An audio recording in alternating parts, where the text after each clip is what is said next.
It's a school bus parade. I'll be walking through several more towns today, the first of which is Fredonia, New York. Hey, this is Will Buchanan. I'm walking all the way across the country to New Hampshire for more freedom on a project called the Walk for Liberty. Today is November 13th, 2008, day 190. I've mentioned in previous videos that the variety of responses that I've gotten when contacting local media outlets is absolutely amazing. Some are very enthusiastic and want to meet me at whatever time or place is most convenient for me. And others couldn't be less interested. Today I was calling the Buffalo newspaper and TV stations, and I believe I received the most blunt response from someone yet. After giving my spiel, she said simply, "We'll take a pass, but thank you anyway." Fortunately, the other stations seemed at least a bit more interested. A freelance videographer for the local ABC affiliate in Buffalo has come out to take some shots of me and get a little interview. And there's also some good news. We got a front page story on the Dunkirk Observer based on the interview that I had last night. Unfortunately though, they referred to the Free State Project as the Free State Movement, although at least if you Google Free State Movement, the Free State Project comes up in the first few links. This is confusing to me. It's the town of Hanover, but the village of Silver Creek.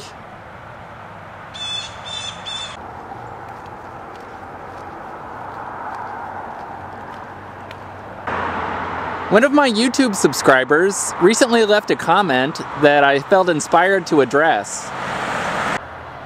The video he was commenting on was the Day 164 video, which was the next video I recorded after my encounter with the police in Whiting, Indiana.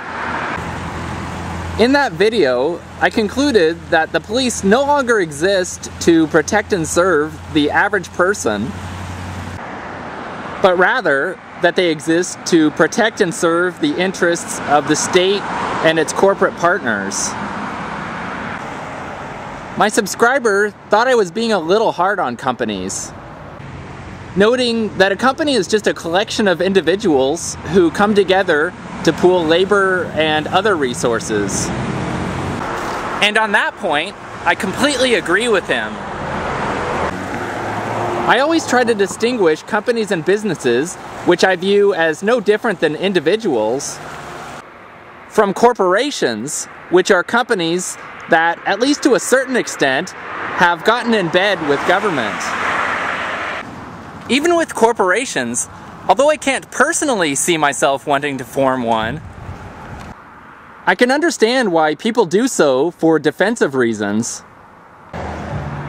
To help avoid the tyranny of the government court system. What I don't have any respect for, though, are corporations, or any other companies for that matter, who lobby for, or in any other way, seek out to use the force of government for their own benefit and to the detriment of others. The example I used in that video was BP, otherwise known as British Petroleum, which used the local police to intimidate me into deleting video I had shot of their refinery, even though I was on a public sidewalk at the time and not their private property. I noted that they were effectively using the police to save themselves the expense of building a giant concrete wall to prevent anyone they didn't want to from shooting video of their plant. Another example is American oil companies in general, who have the federal government use the taxpayer-funded U.S. military in order to protect their oil refineries and other facilities overseas, and to save themselves the expense of providing their own security. And yet another example is the many companies who have sought subsidies or even bailouts from the federal government, such as the airlines, banking and brokerage firms, and now the automobile manufacturers. My subscriber noted that companies pay more in taxes than what they receive, and that why should they spend money on something that they can get free from the government? I'll certainly agree that companies pay far too much in taxes. I think that they, just like individuals, shouldn't be paying any in taxes at all. However, I would argue that in all of the above examples I listed, that the companies weren't using government for things that they would ordinarily get for free from it, but that in those cases at least, they were using the force of government purely for their own benefit. And that's what I mean when I refer to the corporate partners of government.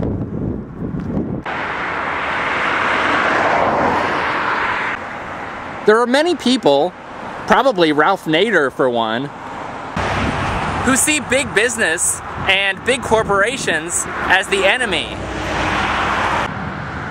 However, they have it entirely wrong. The real enemy is government. The only power that corporations and other companies have is in the power they get from using the force of government to their advantage. By themselves, they're just groups of individuals who are trying to persuade people to voluntarily purchase their products and services. By themselves, they can't force people to do that.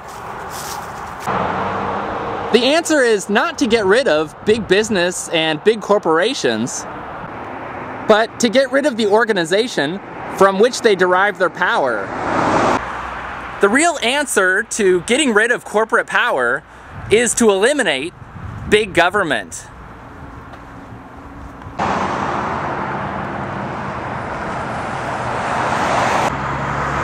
I walked 15 3/4 miles for liberty today. Here are my GPS coordinates. If you appreciate the work we're doing to spread the message of freedom on the Walk for Liberty,